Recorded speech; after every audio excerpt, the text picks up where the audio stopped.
የዕለቱ የመጽሐፍ ቅዱስ ንባብ ክፍል ከኢዮብ ምዕራፍ 38 እስከ ምዕራፍ 39 ያለውን ይሸፍናል። ኢዮብ ምዕራፍ 38 እግዚአብሔር ለኢዮብ መልስ መስጠት ሲጀምር ይደመጣል። በኢዮብ ምዕራፍ 39 ላይ ደግሞ እግዚአብሔር ኢዮብን ስለ ፍጥረተ ዓለም የተለያዩ ጥያቄዎችን ሲጠይቀው እናያለን። እንዲህም ይለዋል፣ ምድርን በመሰረትኩ ጊዜ አንተ የት ነበርህ የሚለውን ጥያቄ በዚህ ቦታ ላይ እግዚአብሔር ኢዮብን ይጠይቃል። ኢዮብ እጅግ በከባድ መከራ ውስጥ ሲያልፍ የተወለደበትን ቀን ከመርገም አንስቶ እግዚአብሔርም ብዙ ጥያቄ ጠይቆት ነበር።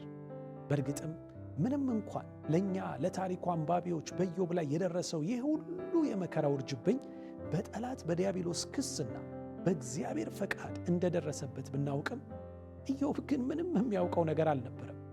ከዚህም የተነሳ ሁሉም ዱብ እዳ ሆኖበት ነበር።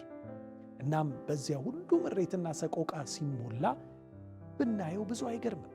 ብሶቱን ያባሰበት ደግሞ ሌላው ጉዳይ ሊያጽናኑት የመጡት ወዳጆቹ የሚረዱት ሳይሆን በቁስሎቹ እንጨትን የሚሰዱ መሆናቸው ነበር።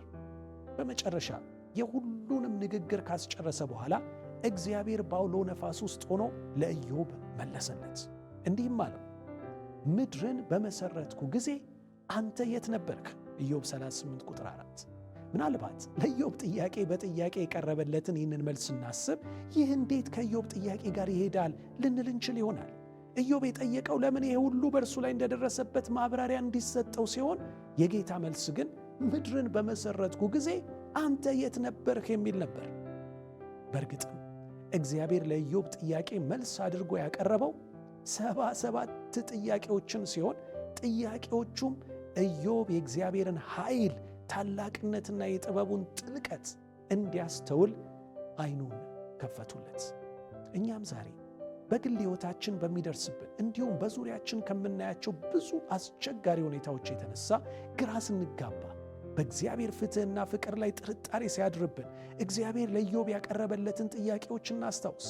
ያን ጊዜ የእኛ ትንሽ አእምሮ በቅጡ ሊረዳ የማይችለውን ብዙ ታላላቅ ነገሮችን በአስደናቂ ጥበቡ የሚያከናውነውን ጌታ ለእኛም እንቆቅልሽ መልስ እንዳለው እናምናለን።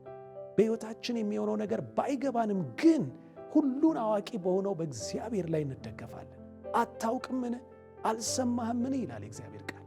እግዚአብሔር የዘላለም አምላክ የምድር ዳርቻ ፈጣሪ ነው። አይደክምም፣ አይታክትም፣ ማስተዋሉም በማንም አይመረመርም ይላል ኢሳይያስ ምዕራፍ 40 ቁጥር 28 ላይ።